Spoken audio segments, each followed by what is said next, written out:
Okay, the NTSB has released its report on the Ohio train derailment, and Mayor Mayo Pete went over to fucking Ohio, and he decided to speak on it, to speak on the matter. Not really doing a great job as he spoke on the matter. We're going to talk about that right now. The Ohio saga continues. Donald Trump is utilizing the Ohio situation for perfect brownie points, for perfect political brownie points. He's done the most optics, the best optics you can have on the fucking issue. Legumes, peanuts grow on vines or bushes, real nuts grow on trees. Okay, got it.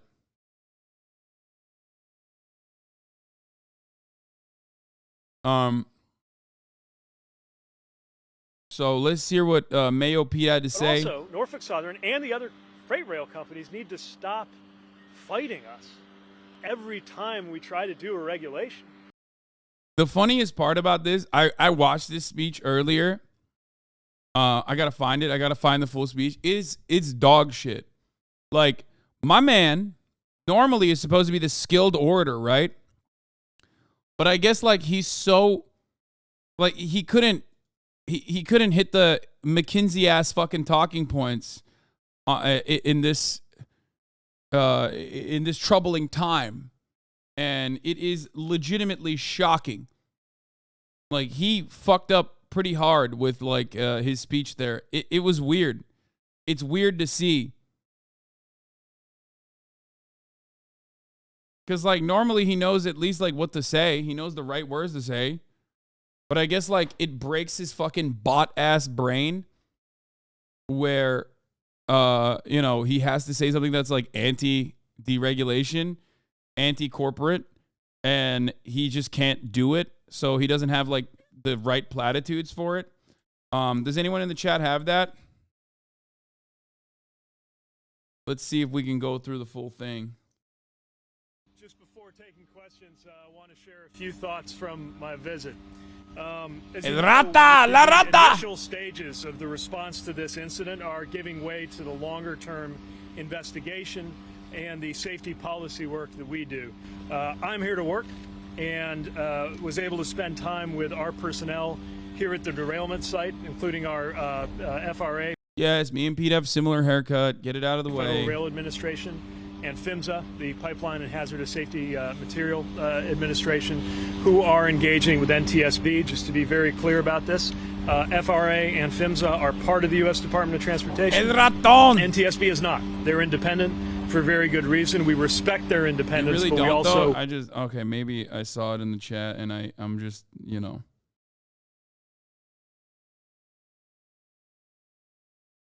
work with them to make sure that we're responding to their findings and that we're supporting their fact-finding work. I was also able to spend time with a number of federal personnel, including EPA, FEMA, and others who have been doing phenomenal work from day one in order to make sure that this community is supported. That includes, again, not just the presence that our department had from the early hours of this situation, but the presence of public health personnel, environmental personnel, and emergency management response personnel.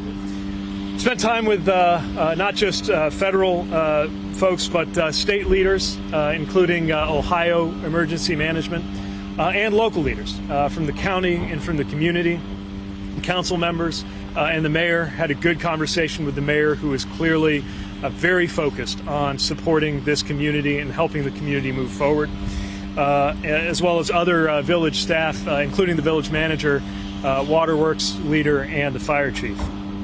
And I just have to say the resilience, the resolve, and the decency of this community as they have gone through both. I feel like no matter what happens, like, I don't know. No matter what happens, like, this is a politician thing. It's not just like a Pete Buttigieg thing. It's not like a Democrat thing. It's not a Republican thing. They just can't come across genuine. And one thing that I guess Donald Trump can do very well is that he is genuinely disingenuous. So he still is able to, like, captivate people and make them feel like he's on their side. Whereas you never get that from Kamala. There's always like a arm's distance in all of her speeches. You never get that from Pete.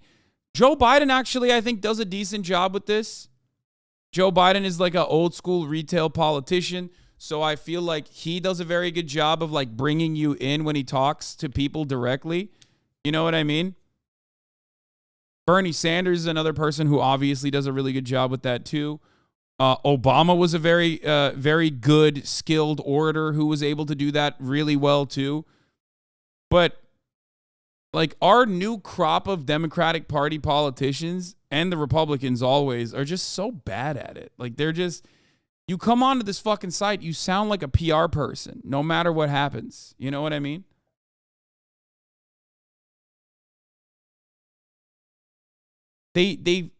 They feel like they're analyzing it from afar. Articulate? What do you mean? No, it's actually an element of like being too articulate, if anything. Like it comes across like very robotic, cold, calculated. Like it's just it's manicured. You know what I mean? It just reeks of like, I got media training and I'm saying I'm saying the right things here with the hopes that like you will hear the words and go, yeah, I agree, I understand that. It is very disconnected. So not only is that very prominent here, very ever present here, but once he stops talking about like the people that were there to help out and whatnot, and he starts talking about like the limitations he's had, you'll notice that he just starts flubbing too. This disaster's immediate impacts and the swirl of national and international and political attention that's come their way, their decency and resolve has been inspiring. Here, you want to know how fucking bad and how starving and desperate the National Democratic Party is for like a real human and not a robotic response to catastrophes? It made national news for like a week when Beto O'Rourke said, fuck this, I'm angry, okay?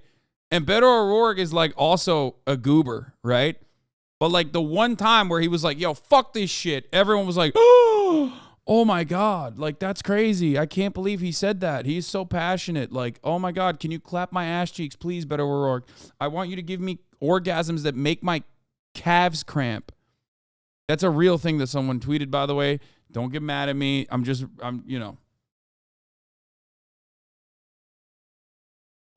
I also want to make sure to acknowledge something that happened yesterday. A plane crash took the lives of 5 people working for CTEH. That is a firm that is involved in this cleanup.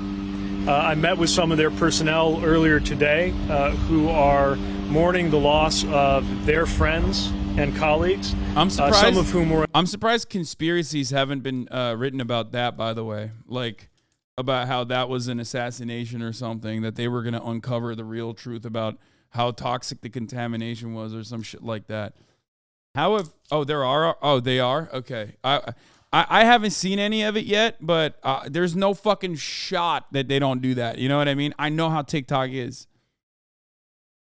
Were involved in this response as they were on their way to another one. And NTSB is involved in the immediate response to that crash. But my heart goes out to the people who are already in a very stressful situation here and are now having this added pain and facing it in a way that, again, is inspiring and moving. I also spoke today with the chair of the NTSB, Jennifer Hamady, as you know. The Clinton person got assassinated? Yeah, but that was an assassination, I'm pretty sure. Bro, it was, okay, listen.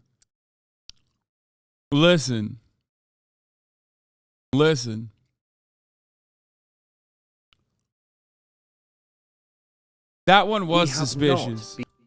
That one was suspicious. A Clinton aide with links to Jeffrey Epstein, who died by suicide last year, had no gun on the scene, according to the early reports of it. New York Post covered it, and then they were like, never mind, there actually was a gun on the scene. They found a shotgun 30 yards away. Mark Middleton, 59, who served in the Clinton White House in the 1990s, was found dead on Heifer Ranch in Perryville, Arkansas on May 2nd, 2022. Almost 1 year after Middleton's death, a police report obtained by the outlet this week revealed that the Little Rock businessman was discovered with a gunshot wound to the chest and an extension cord tying his neck to a tree. I could see the male was obviously deceased. Deputy Jeremy Lawson of Perry County Sheriff's Department wrote on his arrival at the grisly scene. Notably, Lawson's account includes that while officers located a gun case and 3 boxes of buckshot in Middleton's BMW SUV, there was no weapon in sight. Though the father of 2 worked for his family's HVAC business in the years before his death, by the way, let's take a moment here and just mention that come on. Come on now! He worked for his family's HVAC business. These fucking memes don't come from... These memes come from somewhere, motherfucker. You know what I'm saying? This is it. That's real. That's why I always make this joke. Anyway. He previously enjoyed a high-flying lifestyle as special advisor to Clinton and Assistant Chief of Staff Thomas F. McLarty. Middleton notably signed late pedophile Epstein into the White House 7 of the 17 times he visited the residence. He also reported to have flown on Epstein's infamous Lolita Express jet. Middleton left the White House in 1995. The following year, the Los Angeles Times reported his executive access was curtailed after an investigation determined he abused his connections in an effort to become an international dealmaker. The release of the official report comes after Middleton's family, which includes his wife and 2 young adult daughters, petitioned a judge over concerns about the gory photos and videos of the scene being made public.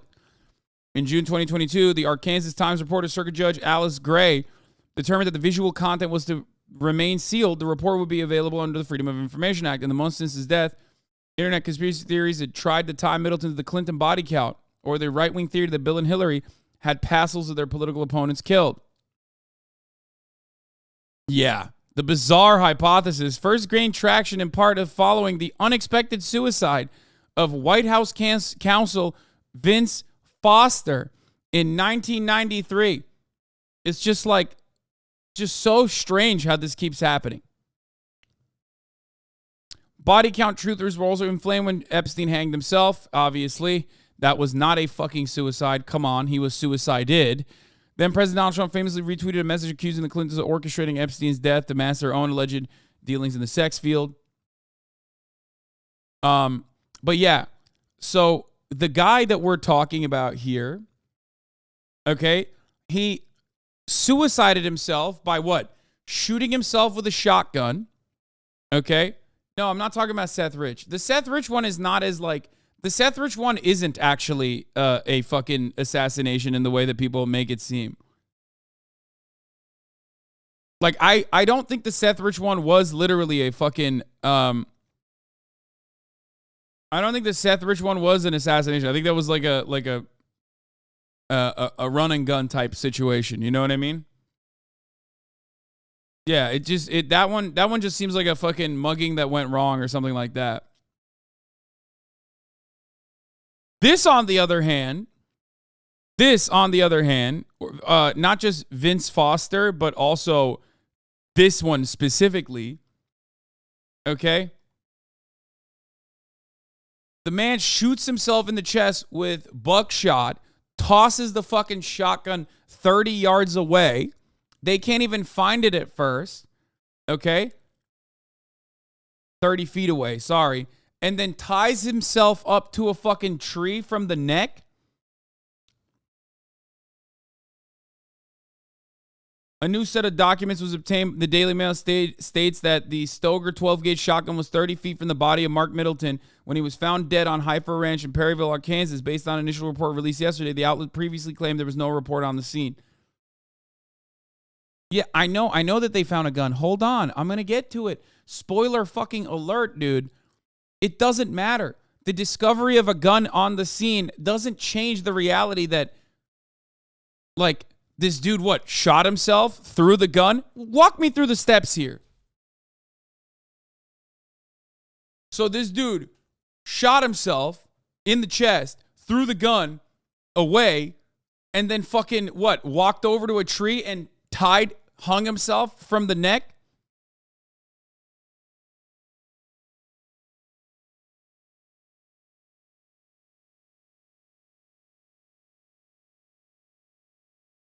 A new set of documents obtained by the Derailment states that the Stoker 12-gauge shotgun was 30 feet from the body of Mark Middleton when he was found dead on Heifer Ranch. Based on an initial report released yesterday, the outlet previously claimed there was no weapon on the scene. The additional papers written by Sergeant Keenan Carter also details the length that Middleton went to ensure his suicide attempt was successful by standing on a bench and tying an electrical cord around his neck before finally shooting himself in the chest. It is believed that Mr. Middleton pulled the trigger on the firearm casing to discharge it to strike him in the chest, and then he fell from the bench, causing the extension cord to become tight, cutting off his breathing. Just moments before his death, the HVAC businessman who served as a special advisor to President Bill Clinton, Assistant Chief of Staff Thomas F. Mac McLarty in the early 1990s, reportedly texted his wife that he found the perfect place for a nap in the sun. "You were a great mom and wife, babe," he allegedly wrote to Rhea, with whom he shares 2 young daughters. "Please be happy today to get some sun. It will make you feel better. I love you." Okay, that does sound a little bit more like a suicide. Let's be real. The message concluded with the heart emoji. Middleton's body was discovered that afternoon when ranch employee Ian Peters noticed that his SUV had been parked for several hours. Deputies found a gun case and 3 rounds of buckshot in Middleton's car before they came upon the body. "I ran towards her. I could see officers moving where she was. She was pointing towards the overlook, asking, 'Is that a human? Is that a body?' Carter's report states the officers determined that the gun was flung away from Middleton's body due to the recoil and angle of the ground.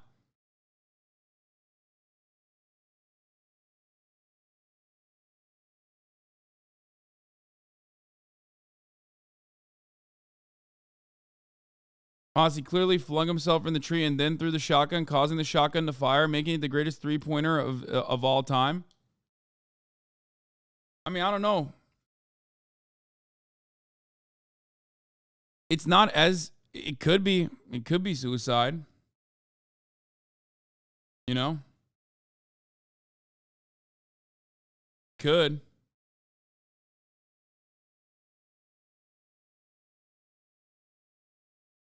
Wait, hold on.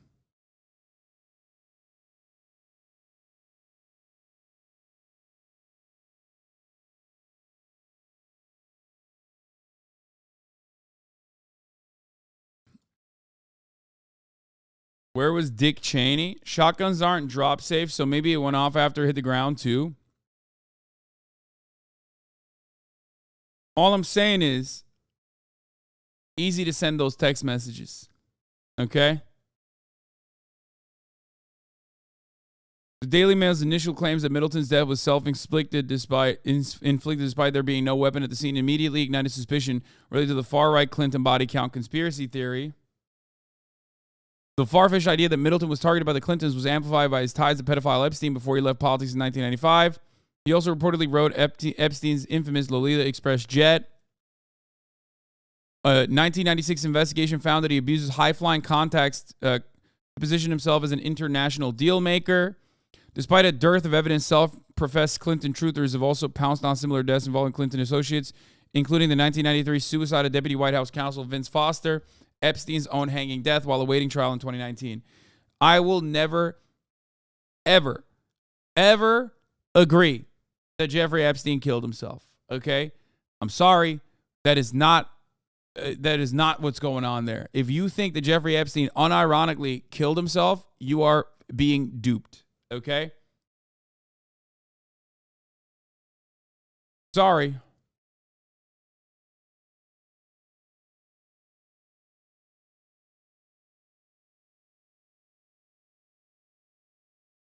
Not even a little itty bitty. No. Okay? No, not even a little bit.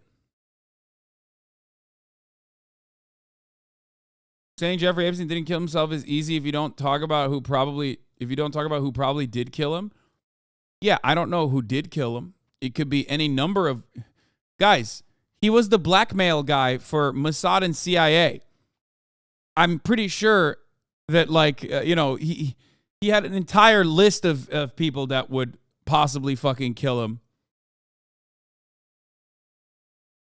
Come on. I mean, that list is deep as fuck, dude. His death was bipartisan win. Yeah, exactly. Come on, dude. Come on. I would, even if I saw video footage of Jeffrey Epstein hanging himself, okay, which, by the way, we just mysteriously don't have because the footage just, it went away. It broke right at the time when he fucking killed himself. Even if I saw video footage of him hanging himself, I still probably wouldn't believe it. But,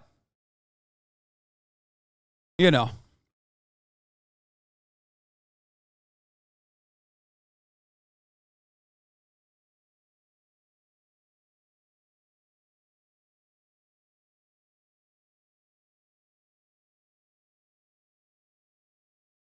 Epstein's death had more than 2 options: suicide, murder. He could have also been seeking a transfer. He'd done this before. Okay, dude. No, I don't think he fucking ran away secretly and he's still alive. I'm not a believer in that. That's crazy.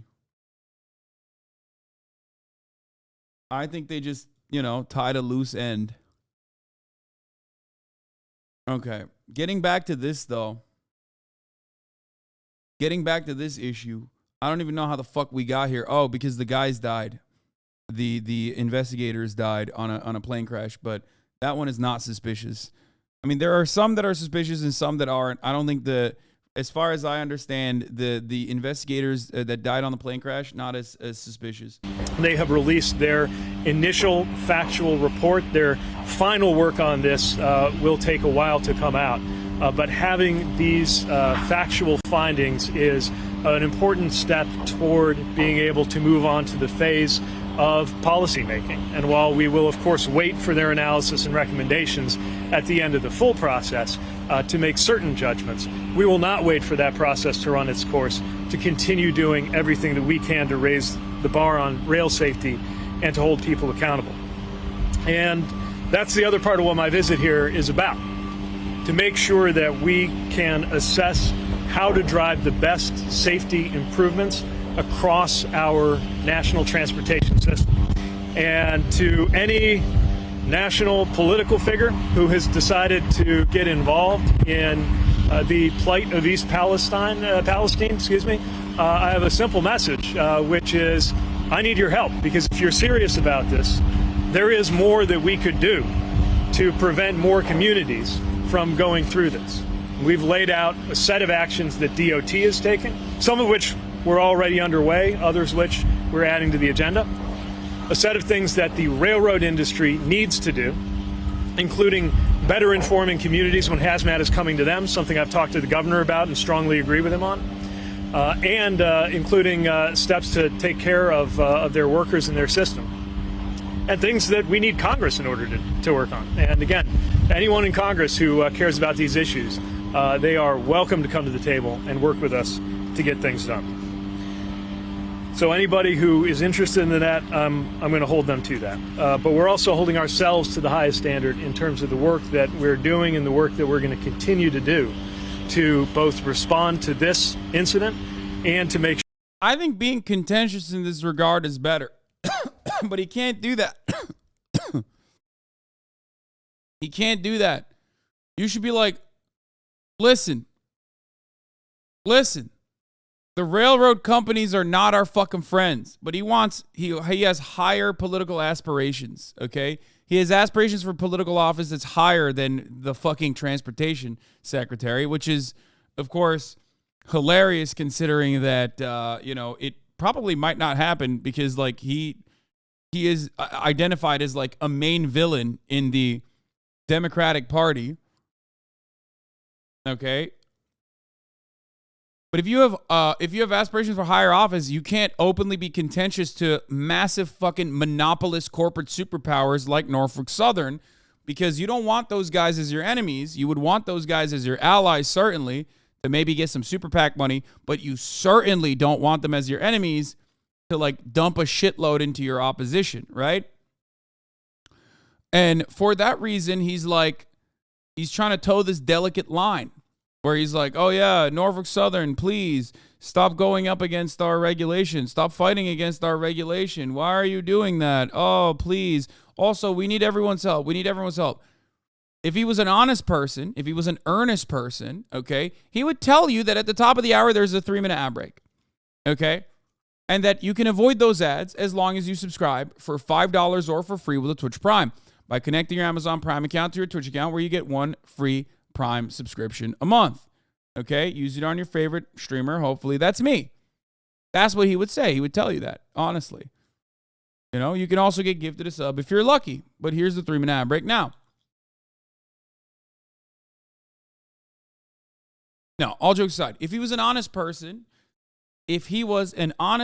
here, he would be like, he would be more contentious and saying that the government needs to do better. The politicians that come here for lip service need to do better. Okay? And more importantly, we have to disavow the notion that Norfolk Southern is for the people. We have to stop even thinking about this. This is why we're here. We are the government and we are here to help. We are the government and our job is to do this regulation, and that regulation unfortunately fell short of what was necessary in this regard. Okay? Make sure that we make rail safer for everyone who lives in a community that is close to rail lines, and anybody who is involved in freight rail at all. With that, happy to take a few questions. There's a lot of trauma in this community, a lot of emotion, and as you noted, a lot of politics too. Now that you've seen the wreckage and spoken to the people, was it a mistake not to come here sooner? You know, what I tried to do was balance two things: my desire to be involved and engaged and on the ground, which is how I am generally wired to act, and my desire to follow the norm of transportation secretaries, allowing NTSB to really lead the initial stages of the public-facing work. I'll do some thinking about whether I got that balance right. But I think the most important thing is, first of all, making sure that the residents here have what they need. Something that from our piece of the puzzle, DOT, we were working on from day one. And making sure we do something for the future. We can talk about process, and that's perfectly fair. But I don't want people pointing to process as a way to get away from the fundamental questions of rail safety, regulation, and accountability, and whether we're going to make it tougher or whether we're going to allow it to continue being watered down.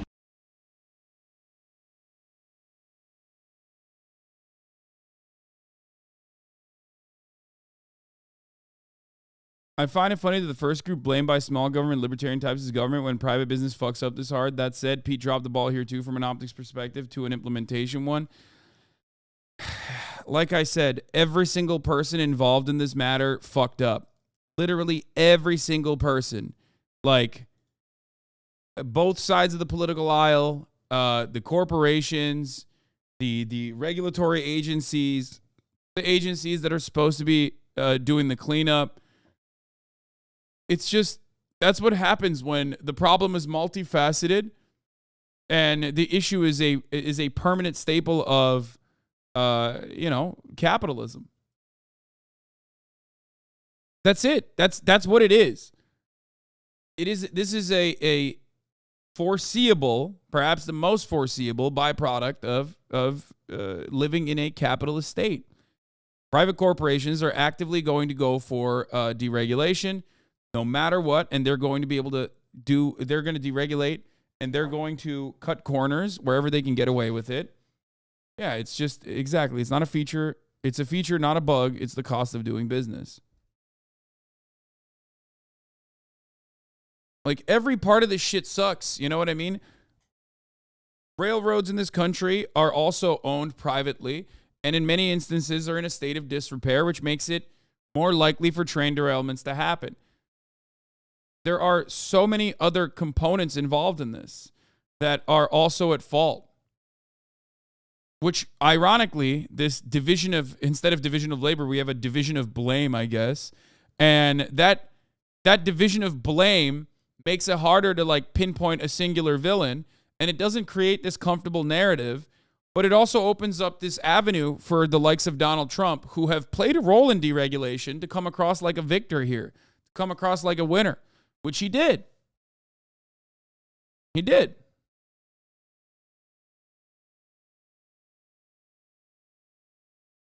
Pete saying this when he had every chance to add back this regulation but didn't is pretty funny. Theatrics of Donald Trump being in Palestine were odd, but this is a community that voted overwhelmingly for him. The county that Palestine is in voted 71-29 for. Yeah. I mean, so I think they got away easy. I mean, if you ask me. Donald Trump. And I just want you to sort of reflect on the irony. In 2016, it was 68-26. This is a Trump county. What do you make of the fact that he went there, despite the fact that the regulations that he rolled back were partly responsible for this tragedy? I mean, it was definitely an ironic thing to do. You take down regulations, you water down regulations, you weaken the power of... Dog, this man literally did that as a part of his job, okay, at McKinsey. The reason why he is, like, at such a young age in such a, quote-unquote, important position in government and ran for president is because of how he did the right things on his resume. Being a part of McKinsey was basically him doing this. And for the record, Americans across the political spectrum have a genuine dislike for people that work for these Pricewaterhouse, Bain, McKinsey type corporations that come in and cut redundancies, which is, of course, firing a bunch of fucking employees and shit. So what you need to understand here is that this actually took down Mitt fucking Romney on the Republican side. Okay? If anything, this probably is more acceptable on the Democratic side that has a lot of, like, highly educated liberals living in cities that will, one, vote defensively, and also, two, not consider this to be, like, immediately awful. But yeah, Bain and Mitt Romney's work at Bain straight up was a burden for him. Like, it was used against him. It was weaponized against him. Anyway. So, yeah, if you want to understand, I mean, here, this is the New York Times ripping into him. Remember, you've been on the front lines of corporate downsizing. You've been on the front lines of corporate price fixing. You've been on the front lines of our misadventures. I'm sorry, of our misadventures in foreign policy. You've had direct experience of many of the things that make a lot of young people very angry about the way that this country is operating right now. The people who are saying he worked at Bain Capital, not Bain Consulting, I love that, like, the distinction. It doesn't matter. It's still a financial, it's still a part of the finance world that straight up is the exact same, is doing the exact same shit.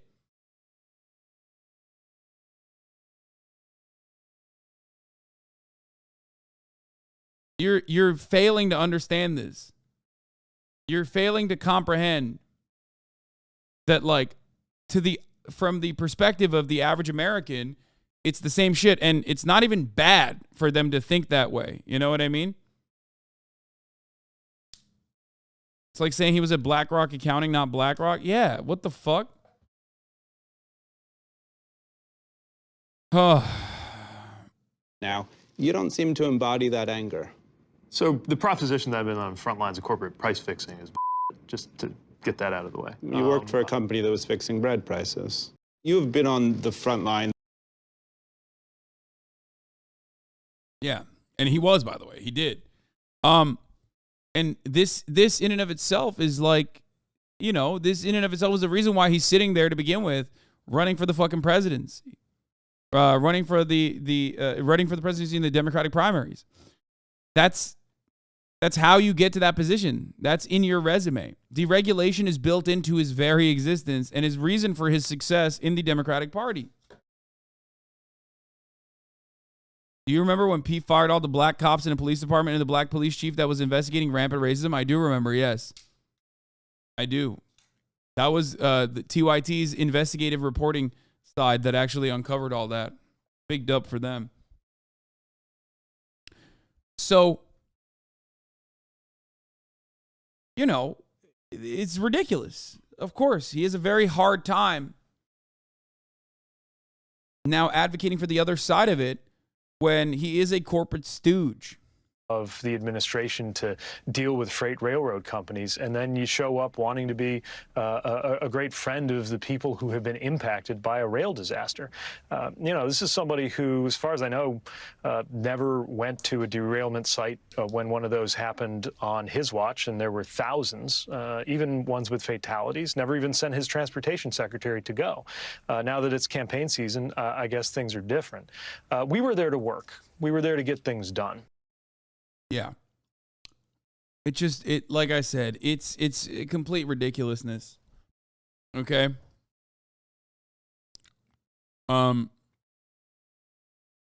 Complete ridiculousness is laughable. It's silly. Let's look at the NTSB's report on the Ohio train derailment. Got a major development to report in the Ohio train derailment. Investigators now say the accident was preventable and that there were several warning signs before the crash in East Palestine, Ohio, which spilled toxic chemicals into the area. Train operator Norfolk Southern says its crew acted properly and pledged to continue cooperating. This comes as Transportation Secretary Pete Buttigieg visited East Palestine after facing weeks of criticism for his absence.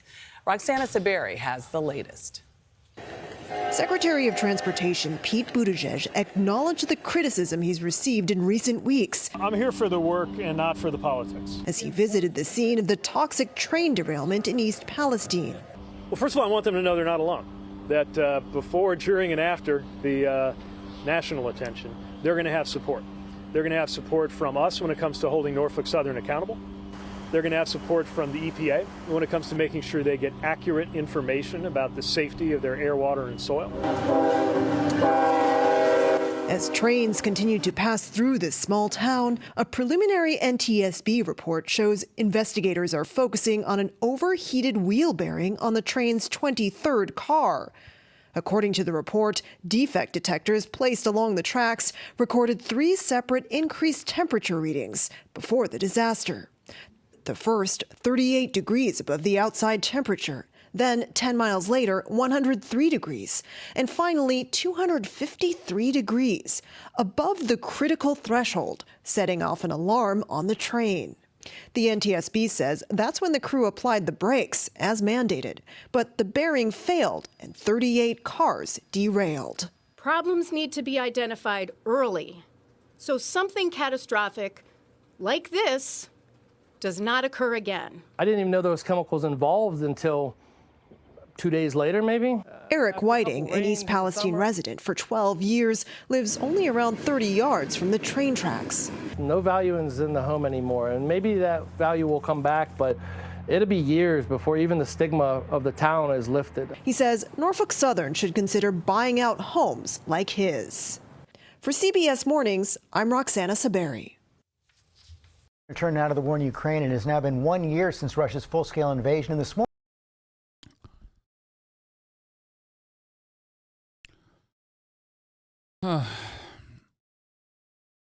How come the regulations on oil refiner does not allow 1 ppm of SO2, but here they just dump it into nature?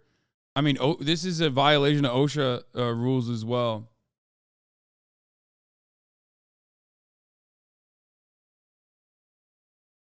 This is the inverse of Fetterman in a suit.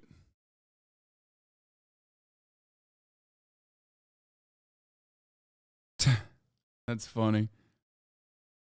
Evil project manager vibes. Yeah, true.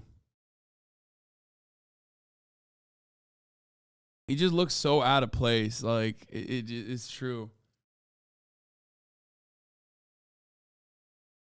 We watched the Alan Fisher video on this, yes.